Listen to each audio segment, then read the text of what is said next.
Hola, yo soy Martina y esto es Books and Face.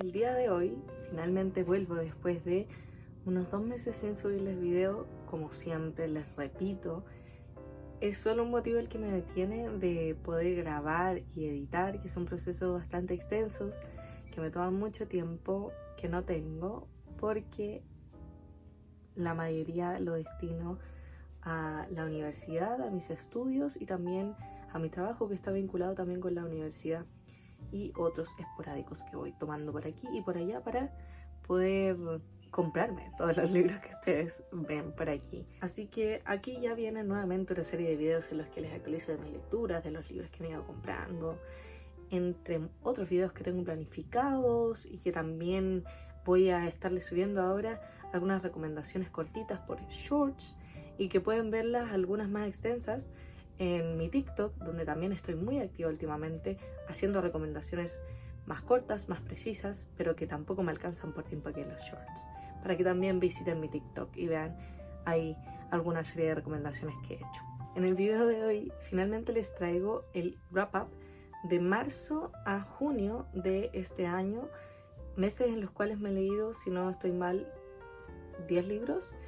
No muchos, como siempre en esta época, la verdad es que a mí me cuesta mucho leer, pero al menos he leído libros todos los meses, que para mí es más que excelente. El año pasado también logré leer libros todos los meses y en realidad es como el único punto que me interesa, porque eso es lo que me hace generar una constancia en la lectura. Entonces, ¿cuál es el primer libro que me leí en marzo? Es uno que de hecho empecé en febrero, se trata de Blanco, de Han Kang. Si no me recuerdan o si es su primera vez acercándose a mi canal, en febrero yo me leí La clase de griego, un libro excelente que me encantó. Tienen una recomendación única de ese libro aquí en el canal que pueden ir a visitar. Y Blanco, la verdad que yo entré un poco como a ver qué es esto sin saber mucho, y lo que se nos presenta en esta historia es complejo porque es un poco incatalogable. Yo, si tuviera que decirles el género, probablemente diría que es poesía, pero también esto tiene mucho que ver con que la prosa de Han Kang es muy poética, es muy lírica, por lo tanto yo me inclino hacia ese lado. Pero en esta historia partimos de la premisa de que se hace un listado de cosas blancas y que luego se va diciendo una especie de historia, un relato que nace a partir de esta cosa blanca, que puede ser la nieve, la sal, una sábana blanca, etcétera, que no necesariamente tiene algo que ver con el objeto, sino con la sensación o con la vivencia del momento, etcétera. La verdad que yo no pude conectar, no pude seguir un hilo, porque esta historia no tiene ningún tipo de hilo, no es una historia como tal, sino es el nombramiento de estas cosas blancas y después esto que les digo. Por lo tanto, la verdad que fue complejo y tampoco me resultó particularmente atractivo el estilo de Han Kang en este libro, lo cual me sorprendió porque La clase de griego me gustó mucho justamente por eso, pero me parece que era porque había una historia, un contexto, algo más extenso, más detallado, más a lo particular, no tan abstracto como es Blanco. Me parece que es una lectura no para cualquier tipo de persona, sin dudas no lo fue para mí. Aún así, quiero leer otro libro más, que es el último que realmente me interesaba de Han Kang, que es Actos Humanos, y en algún punto lo leeré. Es una escritora que hace novelas a la herida, le apunta a la herida, escribe una historia y ahí está. Son libros muy cortos pero muy evocadores. A eso es lo que quiero llegar. Al final, esta historia no fue para mí. La terminé calificando con 2 de 5 estrellas y quizás la calificaría con menos. Esta lectura me hizo sentir muy extraña, entonces es un poco difícil poder darle una calificación.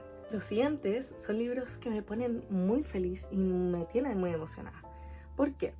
Este semestre yo estuve haciendo un curso de mitología griega.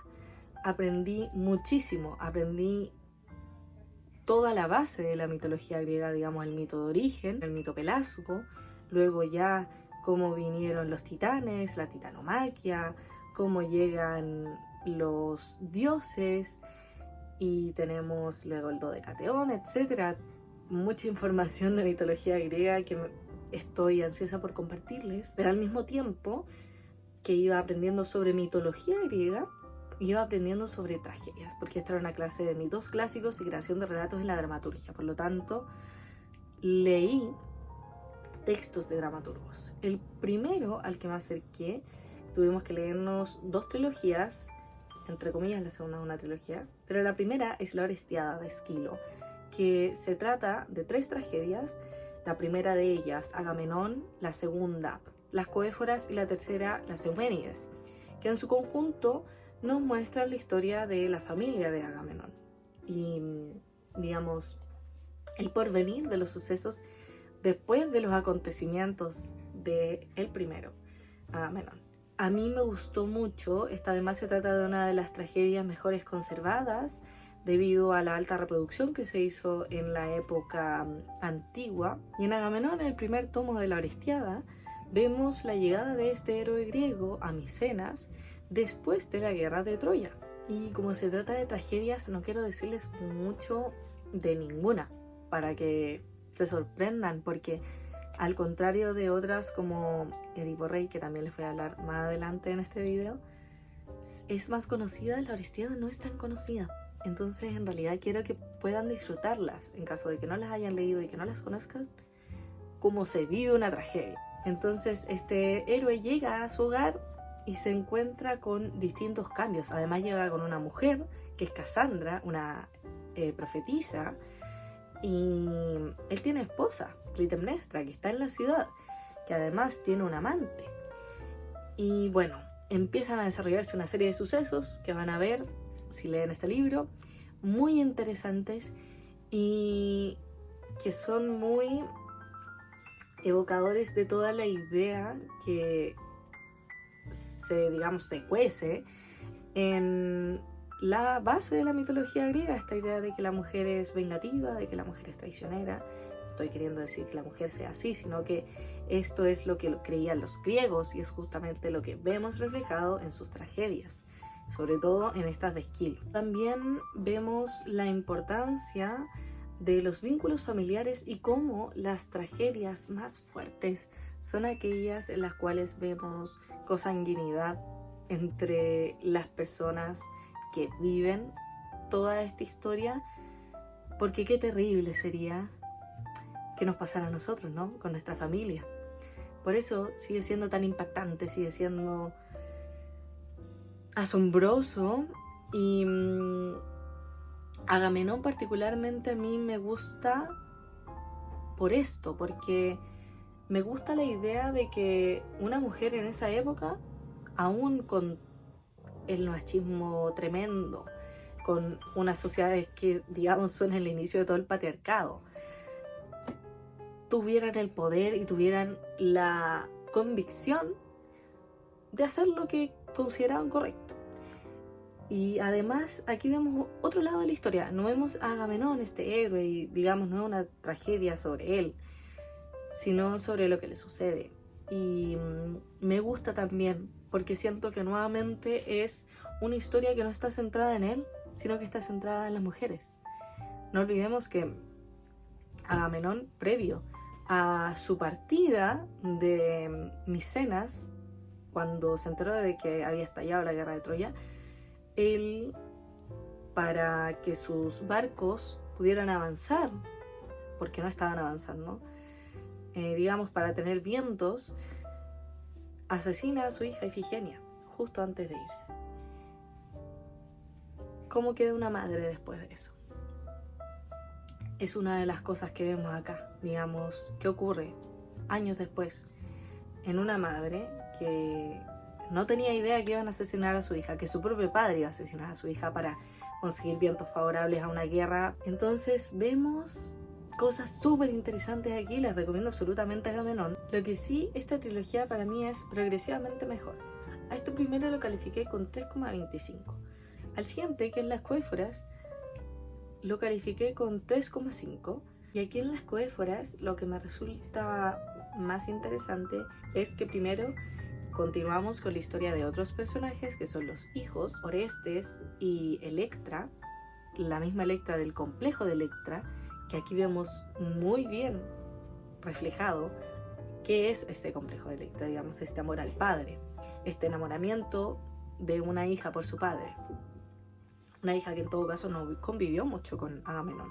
También vamos viendo distintas cosas que son base de cómo nosotros hoy desarrollamos distintos símbolos, por ejemplo en el cine o en la literatura, cuando se deja un cabello en un lugar y se ve un reconocimiento de que eran, digamos, algunas de las cosas que plantea también Aristóteles en su Poética, que también me estuve leyendo conjuntamente a esto, por lo tanto por eso les hago el símil. Pero también este tomo es particular porque nos demuestra un poco el deber ser, lo que yo debo hacer, no por tanto quizás porque crea que tengo que hacerlo, sino porque el contexto lo amerita.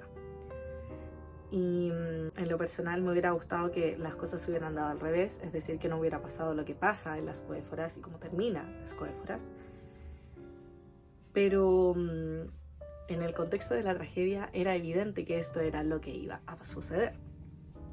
De esta forma ya pasamos al último, las Euménides, un libro muy importante en mitología griega, porque aquí vemos un juicio y vemos la implementación de algo propio de la cultura actual, que es no tomar la venganza por tu propia mano, sino exponerte a un juicio que va a determinar qué le va a pasar a la persona que cometió el acto delictual. Acá tenemos a Atenea como parte del juicio, tenemos a la gente y también tenemos a Apolo, porque básicamente él predijo todo a través del oráculo de Delfos, que estaba bajo su mandato. Entonces, bueno, vemos también cómo interactúan los dioses con las personas, no tan común en las tragedias. Otro motivo por el cual a mí me parece esta es la más interesante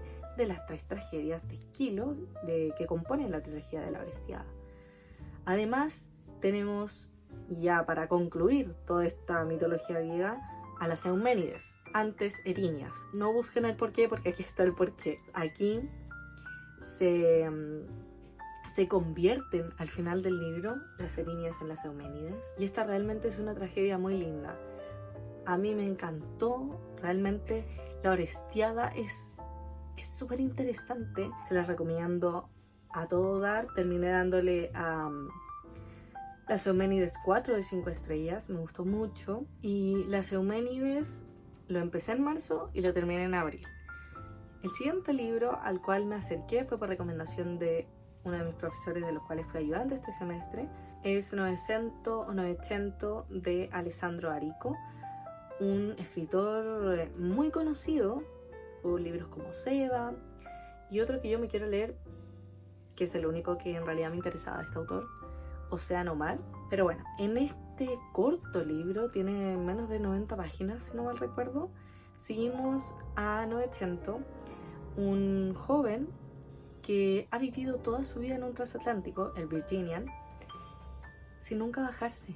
Digamos, ha vivido siempre en el mar y nadie tiene ni la más mínima idea de cómo. Él aprendió a tocar el piano de una forma extraordinaria, tan extraordinaria que la gente sube a este transatlántico solo para escuchar a Novecento, y la forma en la que toca las teclas y los distintos sonidos que en tierra nunca han escuchado. Es desde esa mirada una novela interesante. El problema es que a mí no logró interesarme. Si hubiera sido un cuento de unas 10 páginas sobre esto, hubiera sido genial, pero sentí que había una extensión prolongada a partir de nada, porque esto que les conté es todo el libro y no pasa nada. Además de esto, no hay conflictos, Hay en un momento una leve disputa con otro pianista para ver quién toca mejor, pero en realidad no hay un conflicto fundamental, y tampoco quiero decir con esto que debe haber en una novela un conflicto que guíe la historia, sino que a mí no me resultó coherente que fuera tan extensa considerando el contenido que había para dedicarle a la novela. Entonces no logré disfrutarla, sentía que leía y releía lo mismo que ya sabía desde un inicio. No me cautivó tampoco la forma de escribir de Alessandro, y en realidad, más allá de esta premisa extraordinaria para mi gusto, que la encuentro al menos que te dan ganas de leer el libro, nada puedo rescatar de él. Por lo tanto, lo terminé también calificando con 2 de 5 estrellas, igual que a Blanco, pero son 2 lecturas que hasta día de hoy, que ya estamos en julio, ha pasado mucho tiempo, no sé cómo clasificar, no sé tampoco cómo calificar. Y ya la última novela que me leí en abril fue Gente Normal, de Sally Rooney, que fue un viaje, porque la verdad durante años yo dije, no me siento preparada para leerla, porque yo sabía que me iba a impactar. Bueno, ¿de qué trata este libro?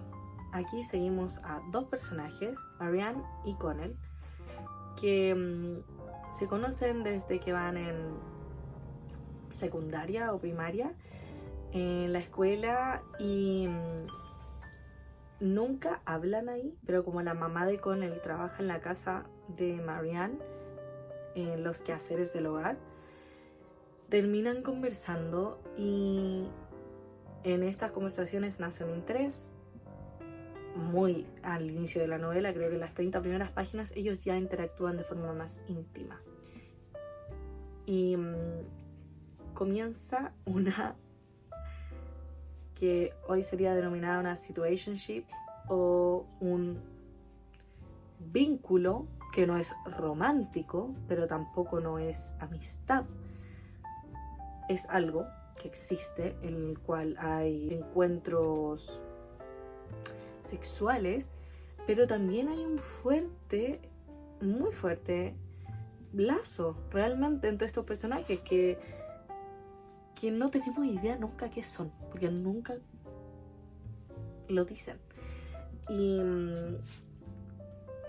todo el libro sigue sus vidas y cómo ellos interactúan, y después cómo están con otras personas, y después cómo vuelven, y así sucesivamente durante muchos años, creo que unos 6 años. Entonces salen de la escuela, entran a la universidad, ahí también hay un punto en el que piensan que voy a estudiar, entran, se desempeñan en sus distintas carreras, se van haciendo cuestionamientos, ¿es esto lo que debería estar haciendo? ¿Comparto o no mis proyectos? Entre otras cosas. Y ¿por qué les decía que sabía que me iba a costar leerlo o que iba a impactarme? Es porque al tratarse de un lazo incoherente, a mí me recuerda a muchas situaciones que yo he vivido. Entonces yo dije como, me va a doler. Y en realidad no fue así. Digamos, la realidad siempre supera la ficción, y este fue como mi mejor forma de darme cuenta que efectivamente es así. Las situaciones que iban viviendo los personajes me hacían sentido, efectivamente eso ocurre, sobre todo a día de hoy, una sociedad que no está dispuesta a comprometerse con nada ni con nadie. Y si están preparados en lo emocional, porque yo esperé muchos años, yo creo que si lo hubiera leído en otro momento me hubiera pegado más fuerte toda la situación que viven estos personajes, pero a día de hoy ya no. Entonces evalúen también cómo se sienten en lo emocional, que encuentro que es algo muy importante al momento de iniciar ciertos tipos de lectura, entre ellas esta. Y si no están preparados, léanla en otro momento. Hay mucho tiempo, hay un millar de libros, así que no se van a quedar atrás de nada si se saltan por unos meses o años, como fue mi caso, algunas lecturas. que son más fuertes que otras o que simplemente ustedes saben que les van a llegar fuerte por los temas que tratan. En cuanto a la escritura de Sally Rooney, en realidad no tengo nada que destacar. Lo que sí, esta novela no tiene guiones de diálogo. En lo personal, a mí no me molesta ni me dificulta. Dune, mi libro favorito, en muchas ocasiones hace eso y es algo que yo tengo un poco normalizado, pero sé que no todos los lectores lo tienen normalizado. Y es uno de los puntos que más se le critican a esta novela en cuanto a estructura. Así que ahí también vean si es que les acomoda o no cuando se enfrentan a lecturas que tienen esa particularidad. Y terminé calificando Agente Normal con 3,25 de 5 estrellas. Me gustó, pero hasta ahí nomás. No logró generar en realidad nada del otro mundo. Ahora ya pasando a los libros que me leí en mayo, al fin las tengo en físico, que en realidad ha sido toda una odisea conseguirme mis libros sobre los griegos. Bastante complicado, pero bueno. Esta es una de las que logré conseguir, que son las tragedias completas de Sófocles. De acá, yo ya me había leído hace muchos años, hace unos 12 años, Edipo Rey y Antígona. Pero ahora para mi clase me leí Edipo Rey, Edipo en Colono y Antígona, que es el orden en el que suceden los acontecimientos de la familia de Edipo o de la dinastía Labdacia, de la cual forman parte todos estos personajes del legado de Edipo. Edipo Rey, yo honestamente creo que es la tragedia más famosa del mundo, de las que más apelamos a día de hoy, porque es impactante. Y eso es lo que les decía también antes. Aunque las tragedias son predecibles, y digamos son predecibles hoy porque nosotros en general sabemos las historias de las tragedias, y si son tragedias es que algo malo va a pasar, es un presagio. Pero eso no quiere decir que deje de ser impactante lo que ocurre en Edipo Rey. Aquí seguimos la historia de Edipo, rey de Tebas, que nuevamente tiene una plaga en su ciudad y la única forma de resolverla es si se da a conocer quién fue el asesino del rey anterior, es decir, de Layo, que además tenía la misma esposa que tiene Edipo, Yocasta, y con quien tuvo hijos. Esa es la premisa. Y vamos viendo cómo va trayendo a distinta gente, entre ellos un adivino, que le van dando pistas para que él descubra quién es el asesino. Y cuando él lo descubre, muchas cosas trágicas suceden. Que es justamente el término de esta historia. A mí me encanta Edipo Rey. Me encanta, pero como la tengo tan, digamos, conocida, no me sorprende. Y el elemento sorpresa siempre es muy importante para mi gusto también en estas historias. Por lo tanto, a esta yo le doy 3,75 de 5 estrellas. Y ya pasamos a Edipo en Colono, que es el porvenir, que es el lugar al que llega Edipo después de los sucesos que ocurren en Tebas, en la tragedia Edipo Rey. Aquí lo acompaña una de sus hijas, Antígona, y ahí en Colono intenta quedarse y por lo tanto habla con el regente de esa zona, que además era el lugar donde vivió Sófocles. Y en el transcurso de esto llega uno de sus hijos a pedirle ayuda para poder ver quién de los dos hombres, ya sea Eteocles o Polínices, se quedará con el trono de Tebas, dado que Edipo se fue, por un motivo que tendrán que descubrir en la lectura de esto. Ocurren nuevamente sucesos que no les puedo decir. De todos los que me he leído, de todas las tragedias, esa fue la que menos me interesó porque realmente no me divirtió. Así que le pondría a esa 3 estrellas. Y de esta forma llegamos Antígona, la sorprendente Antígona, la revolucionaria Antígona, porque nos muestra, y para mi gusto también hay un poco de Clitemnestra en ella, a una mujer rebelde, entre comillas, o una mujer que va a hacer y va a decir lo que cree que es correcto hacer y decir. Y no va a dejar que nadie, sin importar el cargo que tenga, la haga cambiar de opinión y la haga quebrantar su ética y moral. Por lo tanto, es una mujer empoderada de la antigua Grecia, que es el inicio de una forma de representar a las mujeres no en una posición tan de somos débiles, necesitamos protección, no tenemos capacidad de raciocinio, etcétera, muchas otras cosas. Aquí es una de las primeras veces en las que vemos una mujer distinta, una mujer que no es una diosa, además, que es una humana. Entonces ella es un personaje muy importante que por lo tanto a mí también me gusta mucho más, y a Antígona le termino dando 3,5 de 5 estrellas.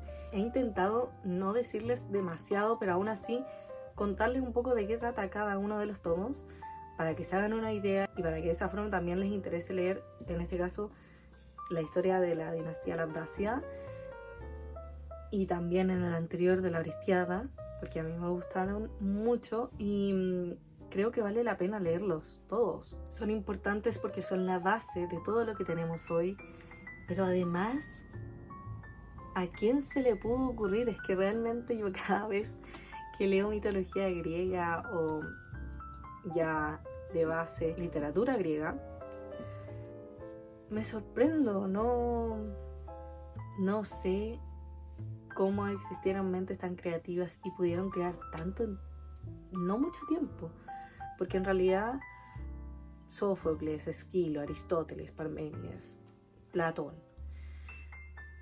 todos existieron en periodos bastante similares, no pasaron 1.000.000 de años, y aún así demostraron una capacidad de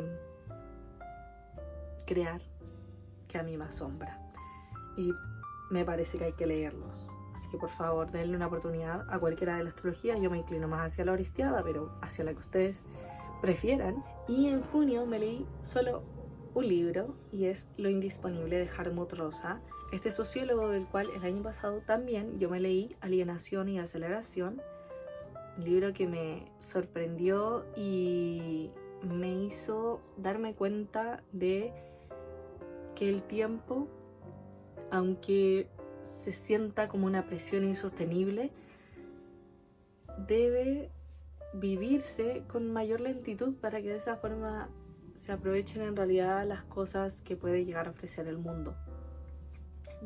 Que también tenemos que ser capaces de resonar con el mundo y no de consumirlo todo ni de abarcarlo todo. Eso se ve en Alienación y Aceleración. Lo indisponible, para mi gusto, bien podría ser una continuación de ese libro, porque nos plantea, eso sí, algo nuevo, que es este concepto de lo indisponible, que son aquellas cosas que no podemos controlar. Todo lo disponible es lo controlable, es lo manejable, es lo manipulable. En cambio, lo indisponible son cosas como el amor, que no podemos predecir cuándo llega, o como la nieve, que es el ejemplo con el que parte este libro. La nieve simplemente cae en algún momento, y no hay nada que podamos hacer para controlar que esta caiga o deje de caer. Es decir, no tenemos ninguna posibilidad de inmiscuirnos en este asunto. Y vemos como el interjuego entre lo indisponible, que son estas cosas que les mencioné, y lo disponible, que puede ser, no sé, si yo quiero hacer un multitasking y me escucho un audiolibro mientras hago el aseo, estoy controlando hay un poco el tiempo, estoy controlando el libro que leo y la actividad que estoy haciendo. Entendiendo eso, este interjuego es fundamental y es necesario que exista para que nosotros logremos resonar con el mundo. Si solo nos dejáramos llevar por cosas indisponibles, no podríamos resonar. Si solo nos dejamos llevar por cosas disponibles, no hay ninguna posibilidad de resonancia, porque está completamente en contra de todos los principios de la resonancia con el mundo, que es lograr conectar. ¿Cómo no va a conectar si quiere controlarlo todo? No se puede. Hartmut Rosa plantea muchas cosas sumamente interesantes que a mí me llegaron como anillo al dedo, porque en realidad son temas que me interesan mucho y ambos libros se los dejo muy recomendados. El de Lo Indisponible es mucho más corto. De igual forma les voy a dejar abajo unos, no resúmenes, pero sí explicaciones de los libros para que vean un poco más a cabalidad de qué trata cada uno y decían si es que quieren leerse los libros o no. Me gusta mucho Hartmut Rosa, probablemente un escritor que siga leyendo futuro. Estos dos libros que les mencioné, Alienación y Aceleración y Lo Indisponible, los leí para la universidad, para uno de los cursos de los cuales yo soy ayudante, pero cuando yo me leí de Alienación y Aceleración, yo era estudiante de este curso. Ahora soy ayudante y me tuve que leer este. Y ha sido un proceso muy lindo, porque además he podido generar yo mis ejemplos personales para intentar acercar a la gente a esta lectura y aterrizarlo a nosotros, a los jóvenes, y que en realidad comprendamos mayormente todo lo que nos quiere decir Rosa y las aplicaciones que tiene en el mundo cotidiano. Es un libro que evidentemente les dejo muy recomendado. A Hartmut Rosa como escritor se los dejo muy recomendado. Y a Lo Indisponible le termino dando 4 de 5 estrellas. En realidad es un libro para mí muy abarcativo, muy interesante. Y esas son todas las lecturas que tuve estos meses que estuve sin publicarles video. Espero alguna les haya llamado la atención. Hablé mucho no solo de las lecturas, sino de los contextos, que para mí siempre es importante que ustedes sepan el contexto en el cual alguien se acerca a una historia, porque no es lo mismo que uno se acerque en un momento de su vida a en otro momento de su vida, o con unas cosas en su mente y con otras cosas en su mente. El impacto de esa lectura va a ser totalmente distinta. Espero les haya gustado el video. Si es así, denle a like, suscríbanse y activen la campanita para que les lleguen las notificaciones de todos los videos que voy subiendo, y justamente ahora que voy a empezar a subir más, que estoy de vacaciones.